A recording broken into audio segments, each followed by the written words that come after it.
Good morning, everyone. I'm trying to get Iris's attention, and everybody's waving at me except Iris. Hi, everybody. Happy Easter. Welcome to Easter Sunday at the Triangle Center for Spiritual Living. I know that there are some new faces, so we welcome you this morning. Thank you very much for joining us. And I welcome everyone that is at home that has invited us into their homes through the wonders of technology. Thank you for letting us be a part of your Easter. My name, for those of you who have never met me, is Reverend Dusty Ripplemeyer. I am the senior minister of this amazing, amazing community.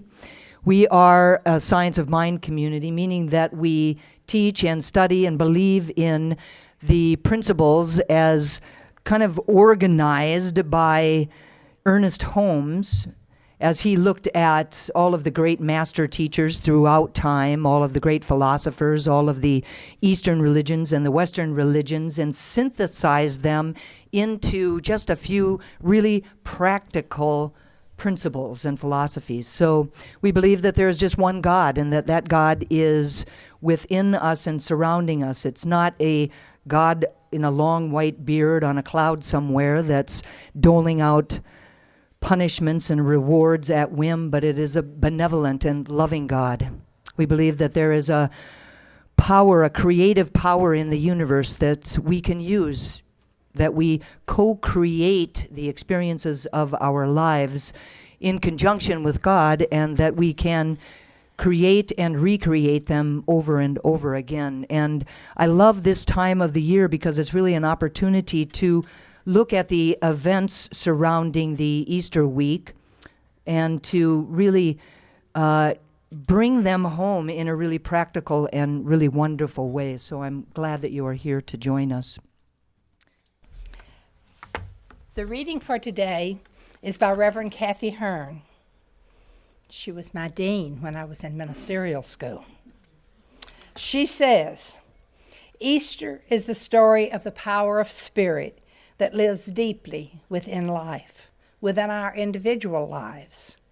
It is the story of overcoming and renewal. It is the annual reminder that in the darkest moments, the deepest trials, and even in the less dramatic times of struggle against fear, doubt, depression, and financial uncertainty, that there is a light, the truth of Spirit's presence at the center of our being. It is to this power that we may turn, finding it within and calling it to work through us, speaking it into action. We access this power and invoke renewal when we realize that there is something more than our daily human experience and begin to touch the God side. We probably could just, like say, and so it is, amen, and go home after that, maybe go to brunch or something, But I'm actually glad that you're going to be here. Hi, Bill. Hey, Dusty. What am I doing up here? I hope you do know.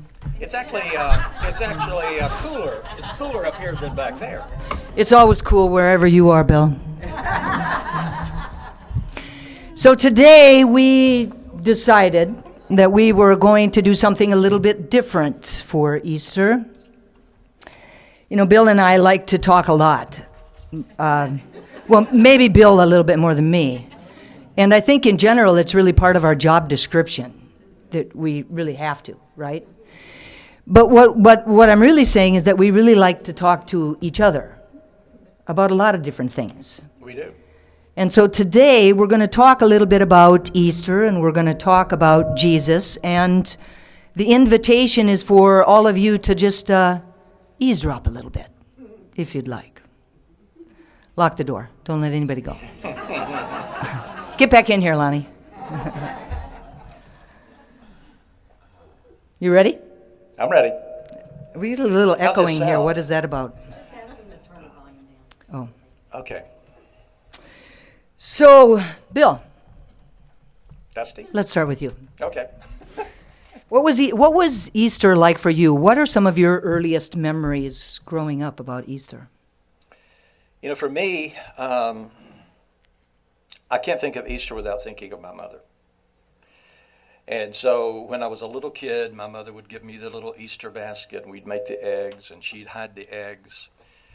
And most of the time, it would be me running around in the yard trying to find the eggs, always being disappointed if it was a hard-boiled egg, because I wanted the candy. And so I think it all centers around that. I remember in the grocery store, we'd go in, and they would have little chickens you could buy, colored chickens. They don't do that anymore, I don't think. So I'd always get a couple of little chickens, and they'd live maybe a week or two. I think the dye maybe not so good for them. And I just saw some of our kids out here, and I noticed they were wearing short pants. No short pants. Really? No, you know, where I grew up, no boys wore short pants. Did you know she was down there? No. I didn't know what was happening. I thought we were having a little earthquake or something. It's like a resurrection kind of thing. Right. So what was Easter like for you? Well, as I was saying last Sunday, you know, I really grew up in a religious vacuum.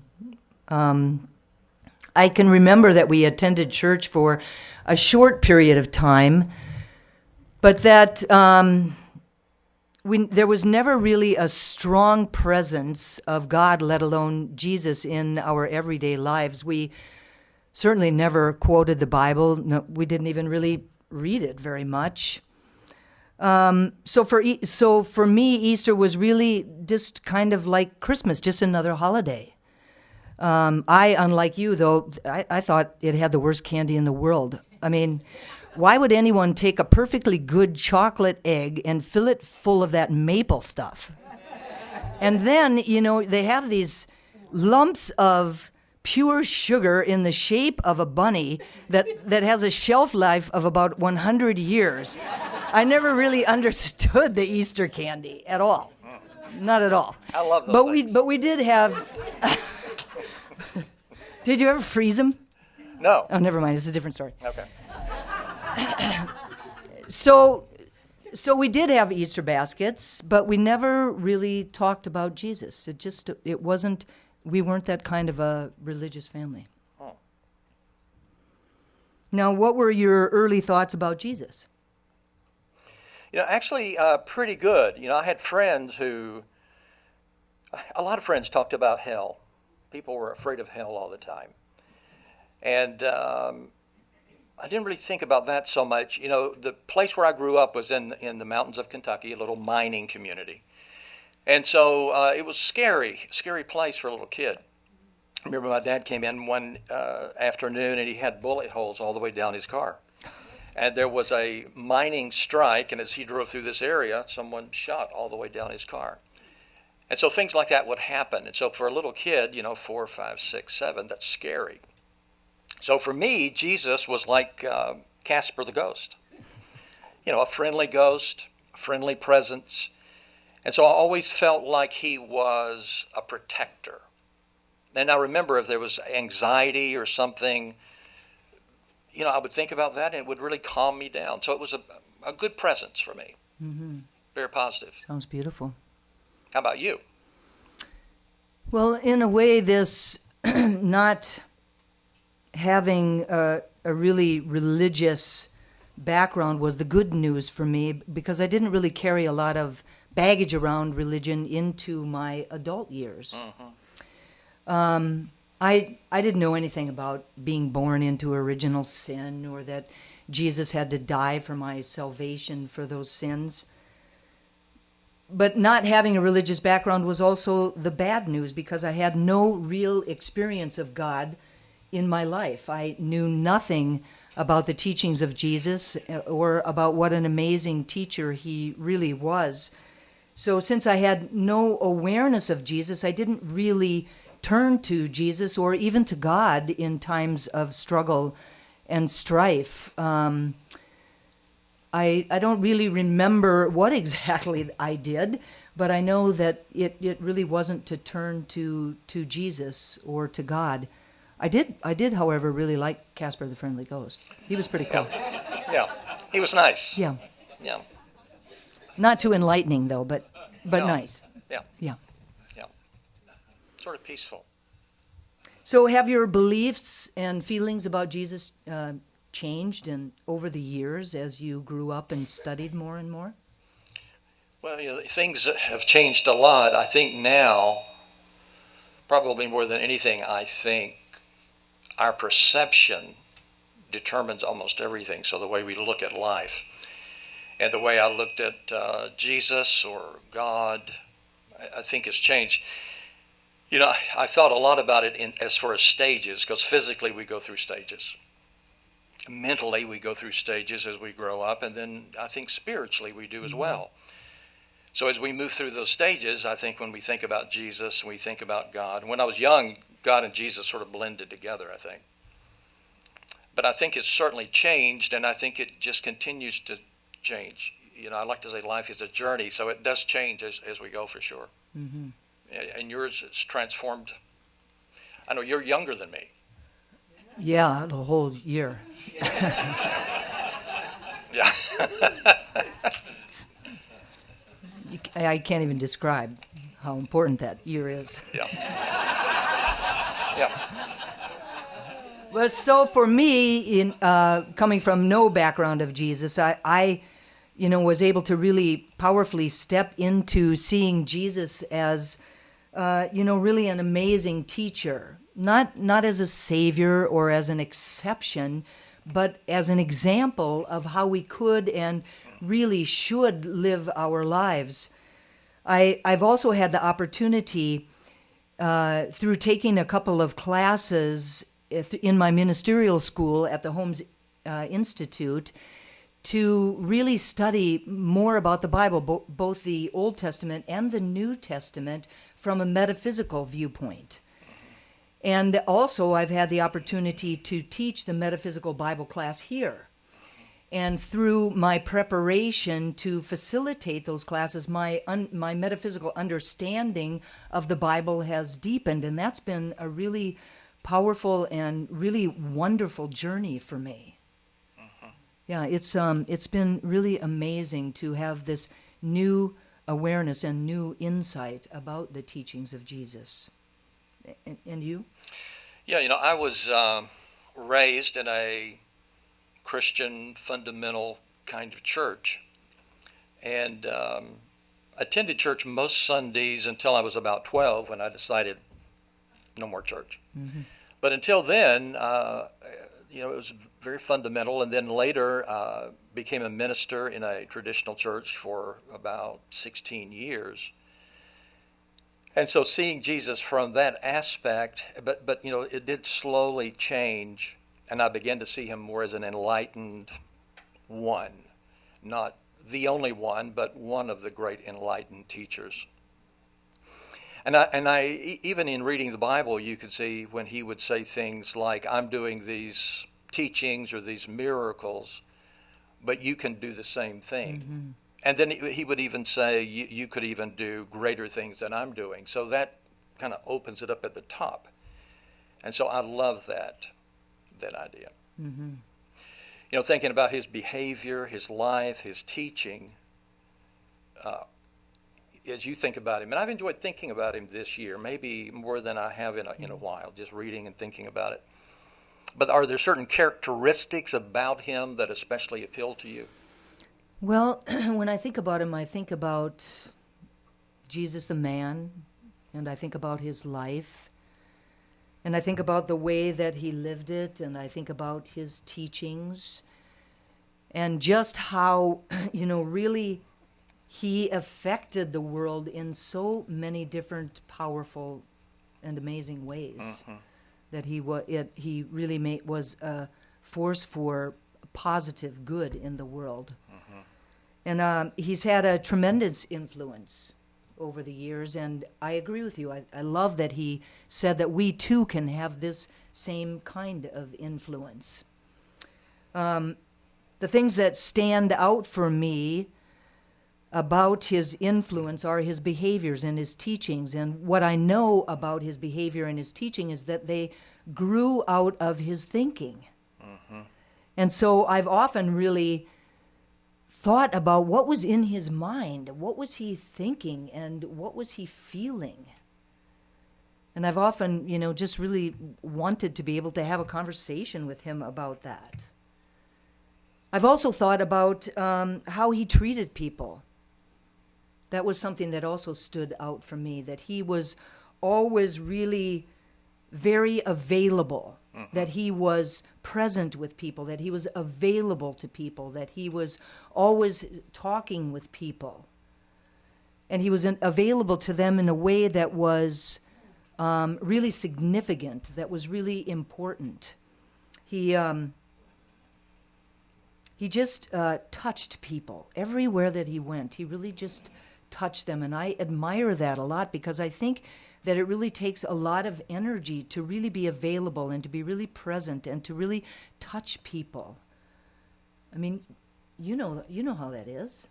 Yeah, and not to embarrass you, but see, you remind me of that. You have those qualities where you touch lives, and I've always felt being a minister and doing this kind of work, that's really what it's about. It's about being available and touching people.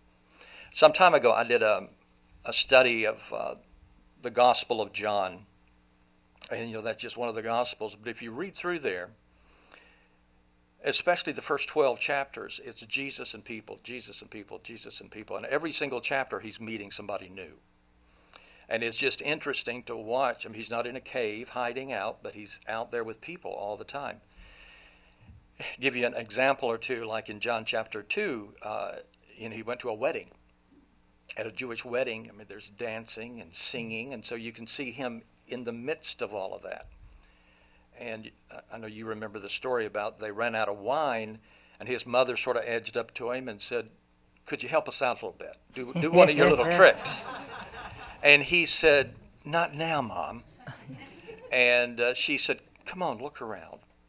Do it." And so they pulled out these large containers, and he said, "Put some water in there," and he covered them over and did a little magic trick. And he said, "Okay, you've got wine." And just that kind of guy. I mean, he was a guy. He was a guy that Mark and Sandy would invite to the party. I mean, he was that kind of guy. And then you go to chapter 3, and he meets a woman who many people, a Samaritan woman, and a lot of the Jewish people wouldn't talk to a woman like that. He has this great conversation. And he bumps into some lepers, and instead of running, he puts his arms around them and hugs them. So, I mean, he's just available. So I love that. Yeah, availability. Beautiful. Yeah, beautiful. We had a Jewish wedding here one time. You did? Yeah, we went through a lot of wine, too. They Yeah. had a magician that was present, but he didn't have anything to do with creating any more wine. No, that's too bad. Did you dance? Oh, of course. Okay. You know me. Yeah. So, I love his availability. I read that he would often at night go out, slip away by himself for prayer and for meditation, but during the day, man, this guy was busy. He was always walking around from town to town, teaching the people and healing the people. He was just everywhere at all times, and just doing what he could do for the people.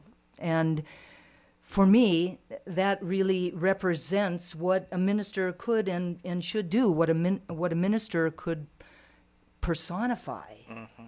That we would be present and available and be willing to touch people. He was always listening, and he was always encouraging, and he was just really emotionally accessible to everyone.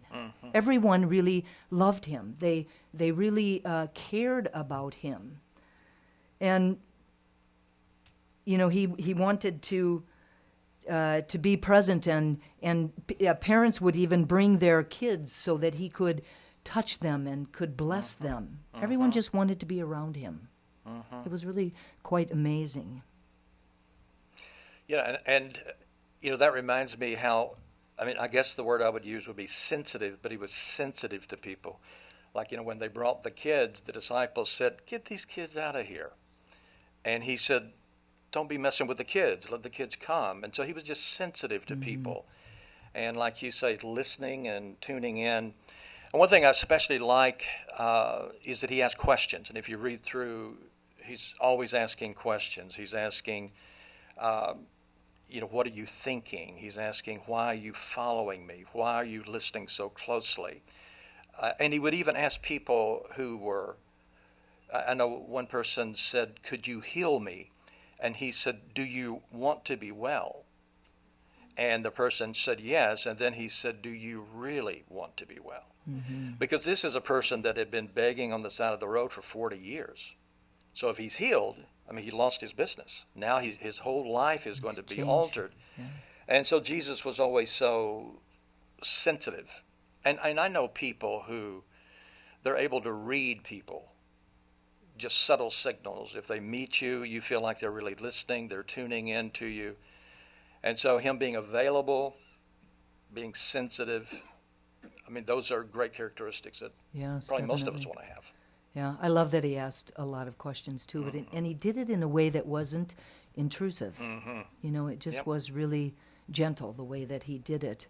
And I also love that he was helpful. I think that that's another trait of his, that he was just really very helpful to people. And he wasn't superficially helpful. He really made a difference in their lives. If he saw a need, he would do something about it. He would just simply jump in. Yeah. I had a friend who, years ago, who had been a minister, and he talked about how creative he was in these conversations. Because, sometimes, if you sell something, sometimes you have the same sales speech, and you go to each person and you use the same speech. And Jesus was just not like that, because every conversation he had was different. And so he treated each person in a very unique way and just tuned in to them. And so I love that. The same guy that pointed that out to me, and it was sort of a mentor, he talked about our fingerprints, and he said all of our fingerprints are different. And that difference flows into our body, into our mind, into our psyche, into our spirit. And so we do well when we recognize every single person is so different. And you know that, because, everybody unique. It's a beautiful thing. Yeah, it is a beautiful thing. So I was just thinking about, we've talked about some of the things that Jesus personified, some of the things that he brought to his ministry, and that was that he was available. And that he was sensitive and he was helpful, and that he was very creative, right? Creative? Creative, yeah. So he took each relationship that he had with different people, and he used their uniqueness to find a way to creatively have a relationship with them. Yeah. And that is an absolutely beautiful thing. I also think that he was very funny. Yeah, I do too. Yeah. Because I think about, I remember the time when he was talking about not judging people. And he conjured up in our mind's eye this image of one man that was helping another man to get a splinter out of his eye. But the thing about it is that the man that was helping the guy with the splinter had a log sticking out of his eye, and every time that he would try to help the guy, he'd bang the guy on the head with this log.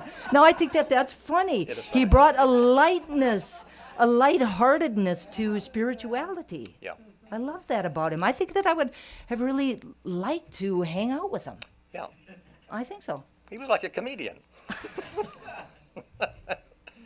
Yeah, and the other thing that I think about is, if you're looking for someone to be in a relationship with, if you're looking for a lover, if you're looking for a mate, if you're looking for a partner, Sometimes we have all kinds of things on the list, but I think probably the most important thing is kindness. Because everything else just about fades, but kindness is important. And he was so kind. And I think about the example, and this is in John, the Gospel of John, where he heals this blind man. And then he goes on about his business.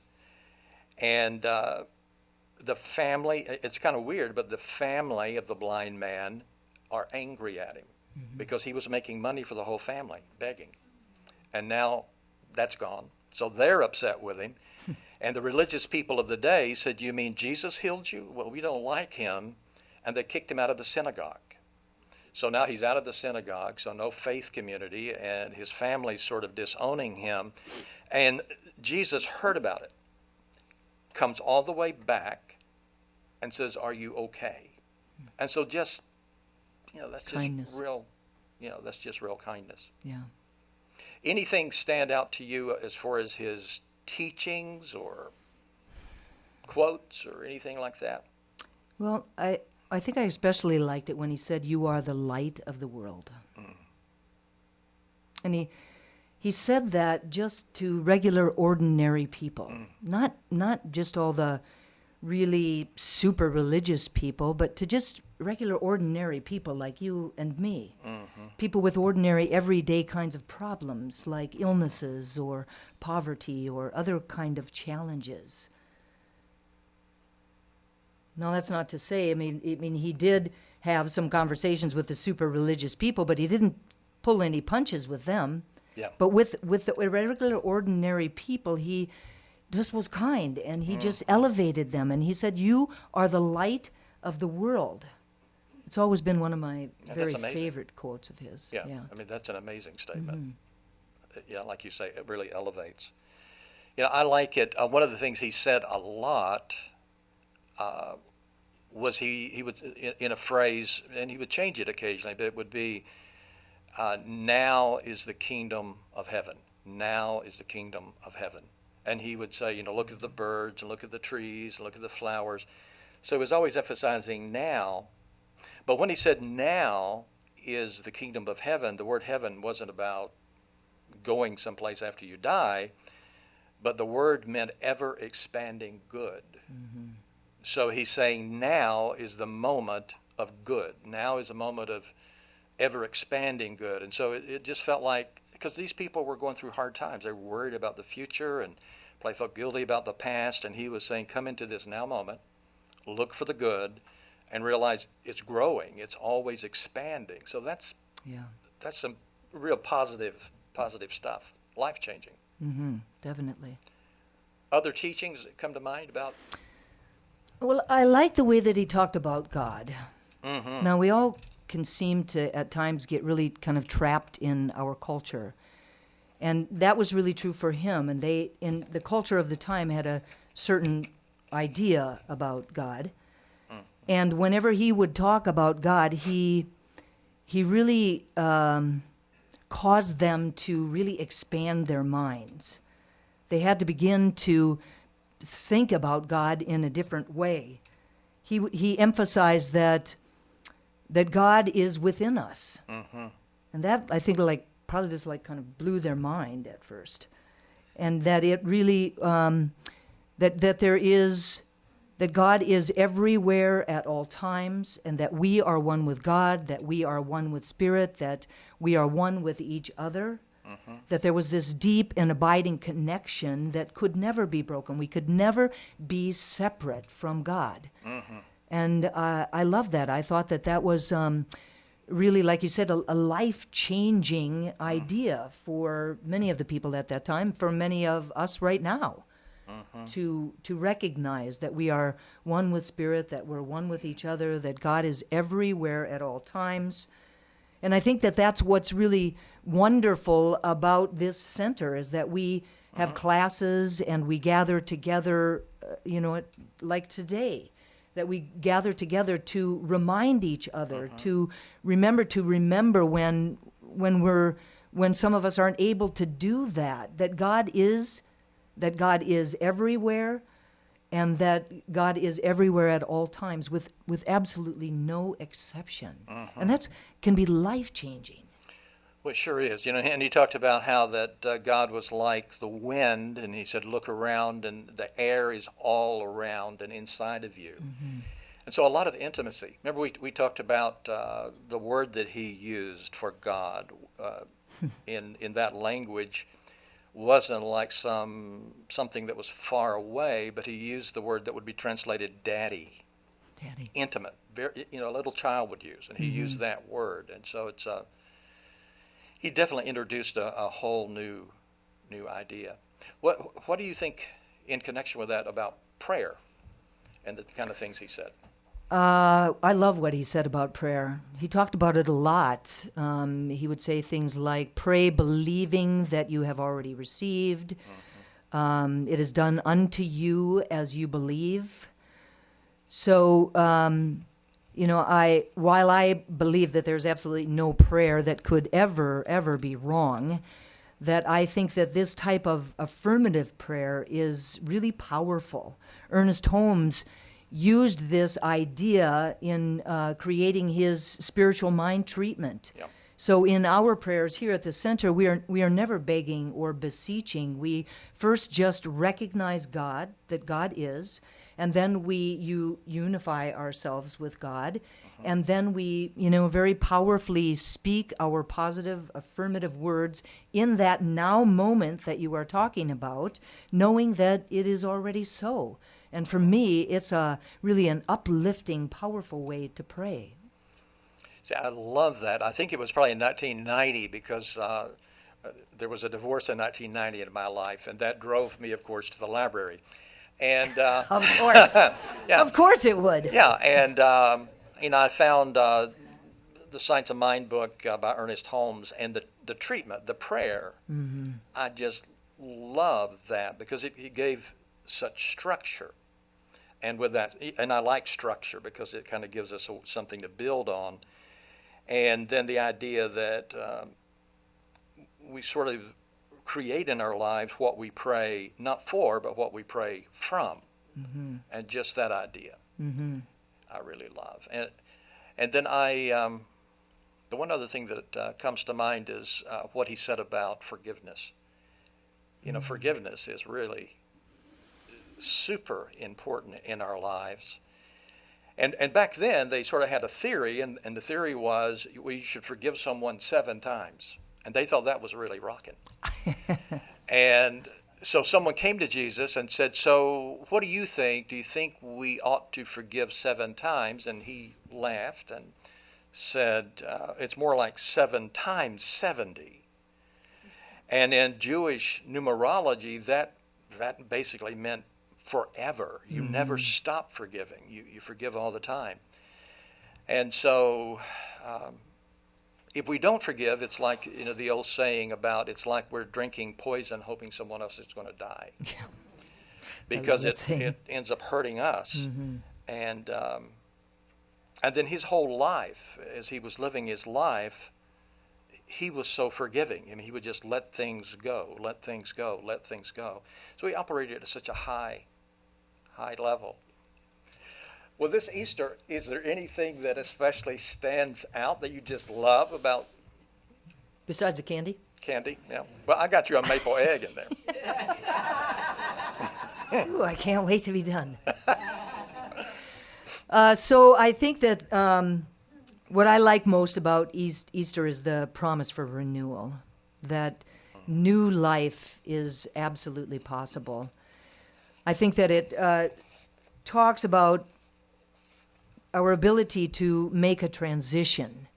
So whether we're talking about the moment of our birth and transitioning into a human life, or whether we're talking about the time of our death and we're transitioning or making our way to a new way of living, a higher way of being, or whether, or maybe it's just simply one aspect of ourselves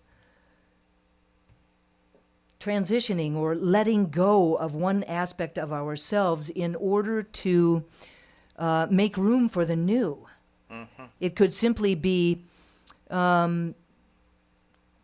one way of being in the world transitioning into another way of being, like when the caterpillar transitions into a butterfly.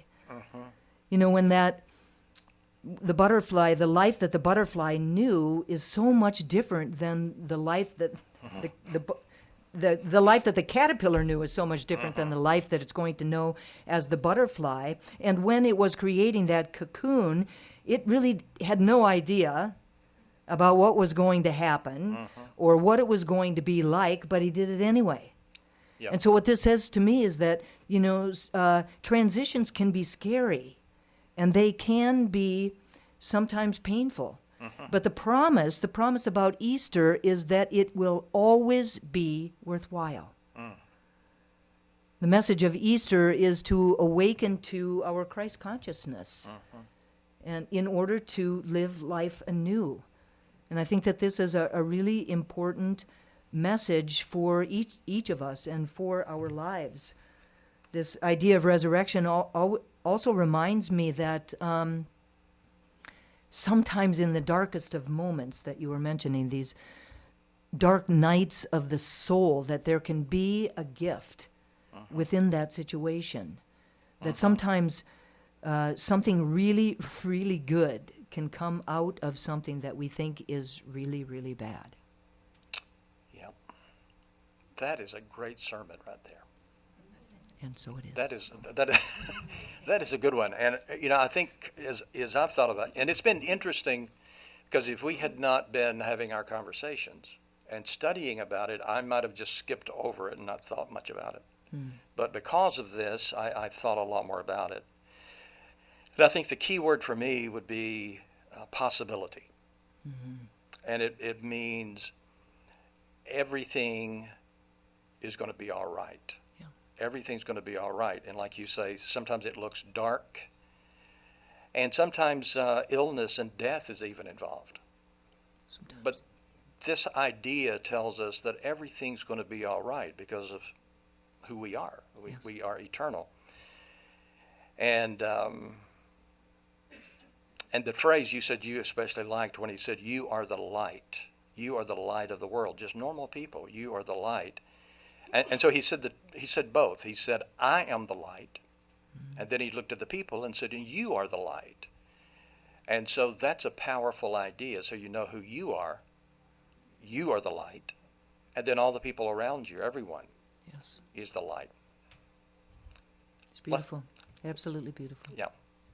Well, thanks for talking to me. Thank you. I loved it. Yeah. I absolutely loved it.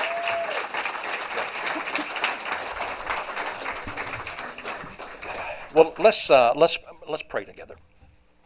So we turn within, and we are very much aware that Spirit is everywhere, and we know that. And today we especially remember that that's also means that Spirit is within each of us. Spirit is within you, within me. And that actually that's what you are. You are Spirit expressing. Doesn't matter if you're religious or not. Doesn't matter what you think or what you believe. It's just true that you are God expressing as you. And so that means you can say, as Jesus did, you can say, I am the light of the world. And with that recognition, you and I begin to see that everyone is the light of the world. And so there's such love between us, such joy between us. And with those ideas, we rise above the noise of the world. We rise above the news. We rise above issues or problems. And we begin to live from that knowledge that all is well. And all is well regardless of how things appear to be, because we go beyond the appearance of things.